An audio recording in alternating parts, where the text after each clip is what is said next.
Good morning class. आज हम translation में वर्कशीट नंबर 1 को सॉल्व करेंगे। इस वर्कशीट में हम क्या सीखेंगे?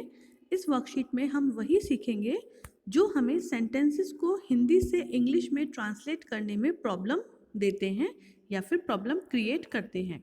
और वो होती है कि सहायक क्रिया, मतलब सेंटेंस जो हिंदी में हमारे पास दिया गया है उसको किस टेंस में ट्रांसलेट करना है।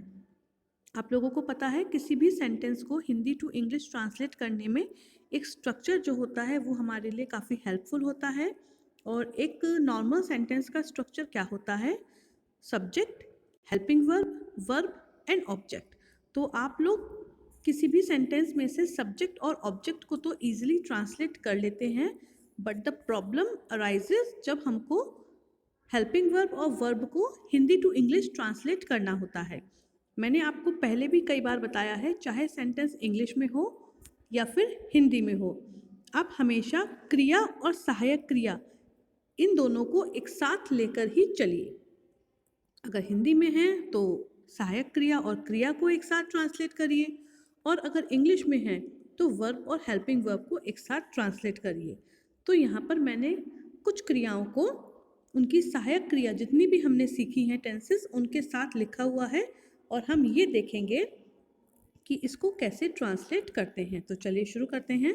पहला हमारा सेट है खाना। वर्ब क्या है इसकी? खाना। तो हमने लिखा है खा रहा है, खाता है, खा रहा होगा, खा रहा था या फिर खाएगा। यही पांचों मैं आपको सिखाऊंगी, और बाकी के जो 3 सेट्स हैं वो आपको खुद ही लिखने हैं अपनी नोटबुक पर। ठीक है? इसका काम आप कैसे करेंगे? आप अपनी कॉपी को, जैसे आप वर्ब और एडजेक्टिव्स लिखते हैं, बीच में से पार्टीशन करेंगे। यहाँ पर लिखेंगे हिंदी और यहाँ पर लिखेंगे उसकी इंग्लिश। ठीक है? तो चलिए स्टार्ट करते हैं। पहला है खा रहा है। आपको ये तो पता है कि जो काल होते हैं वो 3 प्रकार के होते हैं। इंग्लिश में बात करें तो पास्ट, प्रेजेंट और फ्यूचर, और हिंदी में होते हैं भूतकाल, वर्तमान काल, भविष्यकाल, जिससे अभी हमको कोई काम नहीं है। हम बात करेंगे पास्ट, प्रेजेंट और फ्यूचर, मतलब कि इंग्लिश में टेंसेस कौन कौन से होते हैं। तो इंग्लिश में टेंसेस होते हैं पास्ट टेंस, फ्यूचर टेंस और प्रेजेंट टेंस। ठीक है? प्रेजेंट टेंस मतलब होता है जो समय अभी चल रहा है, पास्ट टेंस जो समय निकल गया, और फ्यूचर टेंस जो समय आएगा। तो यहाँ पर इन्हीं तीनों टेंसेस के जो भी टाइप्स हमने सीखे हैं उसके बारे में कुछ फ्रेजेस मैंने 4 वर्ब्स में डिवाइड करके लिखे हुए हैं। तो चलिए शुरू करते हैं। पहला फ्रेज हमारा है खा रहा है। अब इसमें देखिए काम जो है वो अभी चल रहा है, खा रहा है। इसको पढ़कर आपको क्या लग रहा है कि काम अभी चल रहा है जो है वो हमें यही बताता है कि काम प्रेजेंट टेंस में हो रहा है। और वर्ब इसकी क्या है? वर्ब है इसकी खाना। तो खा रहा है की इंग्लिश होती है इज, खाने की होती है ईट। तो इज ईटिंग, जो इज होता है उसके साथ हम वर्ब की आईएनजी फॉर्म लगाते हैं, तो इज ईटिंग। ठीक है? अगला क्या है? अगला है खाता है। तो खाता है ये उसकी आदत को दिखा रहा है। अभी नहीं खा रहा, पहले नहीं खाया, आगे नहीं खाएगा। अभी मतलब खाता है, उसको ये हैबिट है। जैसे सुबह सुबह बादाम खाता है, हर रोज सुबह खाता है, उसकी हैबिट है। तो खाता है ईट्स। इसमें हम है की इंग्लिश नहीं लगाएंगे। खाता है अगर सिंगुलर फॉर्म में है तो ईट्स आएगा, और खाते हैं तो केवल ईट आएगा। अगला है खा रहा होगा।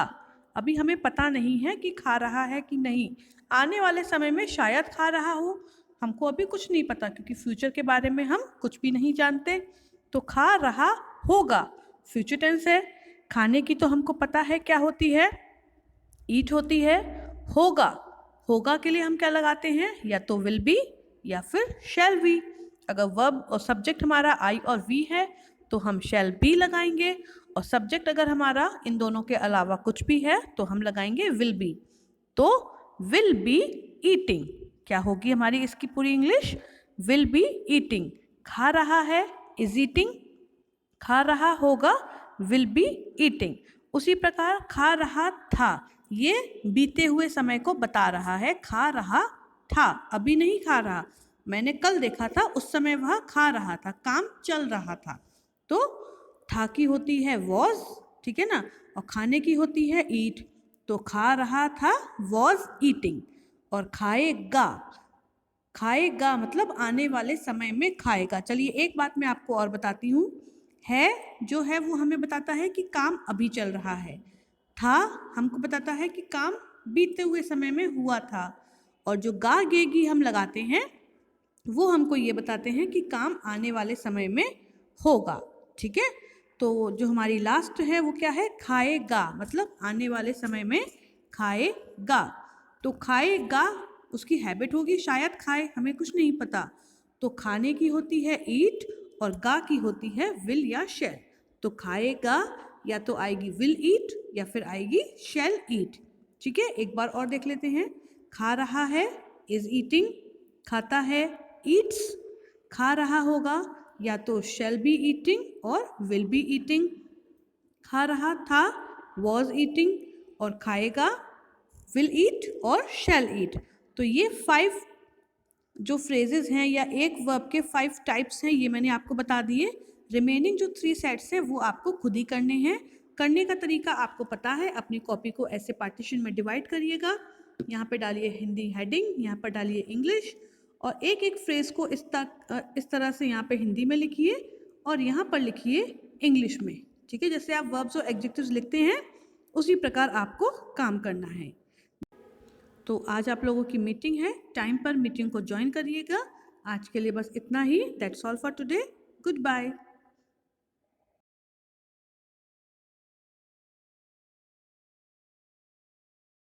Good morning class. आज हम ट्रांसलेशन में वर्कशीट नंबर 3 सॉल्व करेंगे। इस वर्कशीट में हमको क्या करना है, इस वर्कशीट में जो आपको 10 वर्ड्स दिखाई दे रहे हैं उसके आपको एक सिनोनिम और एक एंटोनिम लिखना है, वो भी इंग्लिश में। अब आपको ये पता करना है कि सिनोनिम और एंटोनिम क्या होते हैं। अगर आप इसमें कंफ्यूज होते हैं तो मैं आपको बता दूं, सिनोनिम वो शब्द होते हैं जो दोनों शब्द एक ही मतलब को बताते हैं। अभी मैं आपको एक्सप्लेन करूंगी तो आपको समझ में आ जाएगा। और एंटोनिम क्या होते हैं, एंटोनिम होते हैं इसका अपोजिट वर्ड। क्या होता है, किसी भी वर्ड का अपोजिट वर्ड एंटोनिम कहलाता है। तो चलिए शुरू करते हैं।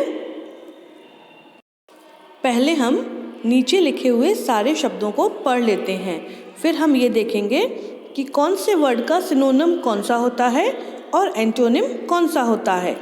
The first word is press, दूसरा है cry, third one is close, fourth is start, mix, precious, some, tall, wealthy and hard. लेकिन उससे पहले मैं आपको ये बताती हूँ कि आपको ये वाली वर्कशीट अपनी कॉपी पर कैसे करनी है। आपको अपनी कॉपी पर 3 पार्टीशन में डिवाइड करना है। अपनी कॉपी के एक पेज को 3 पार्टीशंस में डिवाइड करना है। यहाँ पर आप लिखेंगे वर्ड्स, जो वर्ड्स आपको इस स्क्रीन पर शो हो रहे हैं। यहाँ पर हेडिंग डालेंगे वर्ड्स और उसके नीचे ऑल 10 वर्ड्स लिख देंगे। यहाँ पर हेडिंग डालेंगे सिनोनिम्स, तो उसके नीचे और वर्ड के सामने उस वर्ड का सिनोनिम लिखेंगे, और यहाँ पर लिखेंगे एंटोनिम्स और उसके आगे वर्ड के सामने ही हम एंटोनिम्स लिख देंगे, ठीक है।